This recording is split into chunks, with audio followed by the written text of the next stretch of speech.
तमाम मुअज़्ज़िज़ सामीईन और नाज़रीन को मेरा मोहब्बत भरा सलाम। आपने आज के वक्त का एक मॉडर्न और ख़ूबसूरत यूरोप देखा होगा, मगर आप यूरोप के माजी से नावाकिफ़ होंगे। अगर मैं आपको यूरोप के माजी के बारे में बताता चलूँ तो आप ये सुनकर हैरान हो जाएंगे कि यूरोप में नहाने को कुफ्र समझा जाता था। यूरोप के लोगों से सख्त बदबू आती थी। रूस के बादशाह कैसर की जानिब से फ्रांस के बादशाह लुईस चारम के पास भेजे गए नुमाइंदे ने लिखा कि बादशाह की बदबू किसी भी दरिंदे की बदबू से कई ज़्यादा थी। इसकी एक लोंडी जिसका नाम मोंटिया सयाम था, बादशाह की बदबू से बचने के लिए आपने ऊपर खुशबू डालती थी। दूसरी तरफ खुद रूसी भी सफाई पसंद नहीं थे। मशहूर सियाह इब्न फजलान ने लिखा है कि रूस का बादशाह कैसर पेशाब आने पर मेहमानों के सामने ही खड़े खड़े शाही महल की दीवार पर पेशाब करता। छोटे और बड़े पेशाब दोनों के बाद कोई इस्तंजा नहीं करता। ऐसी गंदी मखलूक मैंने नहीं देखी। इंदलस में लाखों मुसलमानों को कत्ल करने वाली मलका इज़ाबेला सारी ज़िंदगी में सिर्फ 2 बार नहाई। उसने मुसलमानों के बनाए हुए तमाम हमामों को गिरा दिया। स्पेन के बादशाह फिलिप दोयम ने अपने मुल्क में नहाने पर मुकम्मल पाबंदी लगा रखी थी।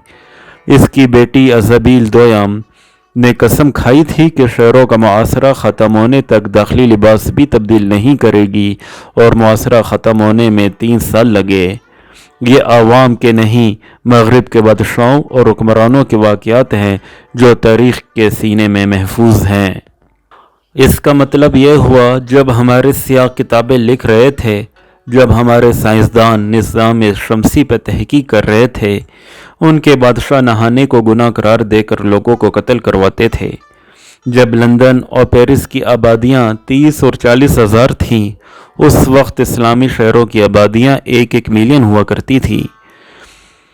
फ्रेंच परफ्यूम बहुत मशहूर हैं। इसकी वजह यही है कि परफ्यूम लगाए बगैर पेरिस में घूमना मुमकिन नहीं था। रेड इंडियंस जब एल यूरोप से लड़ने जाते तो गुलाब के फूल अपनी नाक में ठूंस लेते थे, क्योंकि एल यूरोप की तलवार से ज़्यादा उनकी बदबू तेज़ होती थी। फ्रांसीसी मौरिख गिरिबार कहता है, हम यूरोप वाले मुसलमानों के मकरूज़ हैं। उन्होंने ही हमें सफाई और जीने का ढंग सिखाया।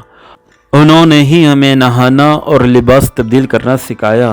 जब हम नंगे दरंगे होते थे, उस वक्त वो अपने कपड़ों को ज़मूर्द, याकूत और मरजान से सजाते थे। जब यूरोपी कलीसा नहाने को कुफर करार दे रहा था, उस वक्त सिर्फ करतबा शहर में 300 अवामी अमाम थे।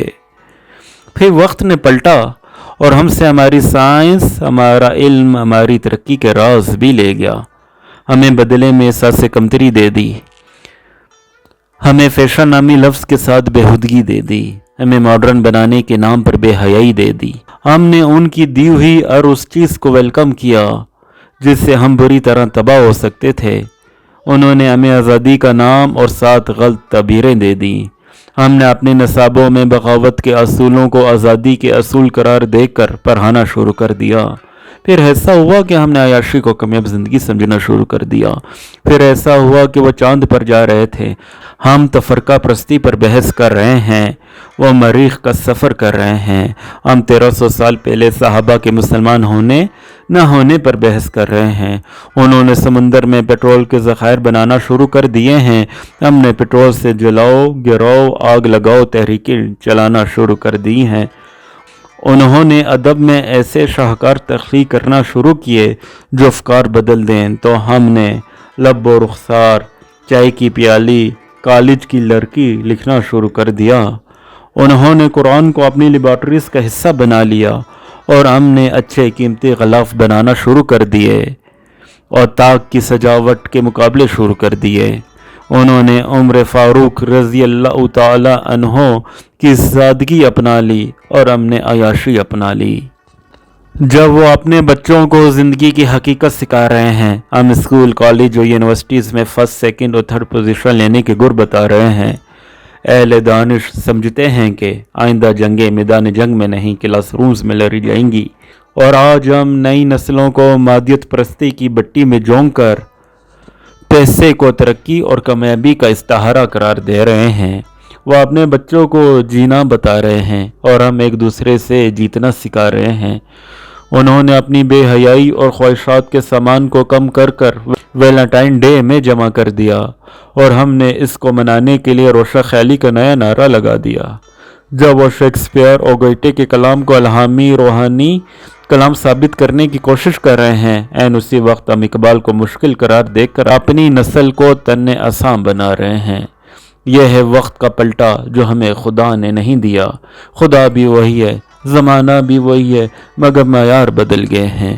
اگر کوئی مجھ سے ان حالات کی وجہ پوچھے تو میں اسے علامہ اقبال کی برگاہ میں لے جاؤں اور کہوں شکوہ جواب شکوہ کریں، ساری بات سمجھ آ جائے گی، نصاب کا حصہ بنا لیں، آنے والی نسلیں ضائع ہونے سے بچ جائیں گی۔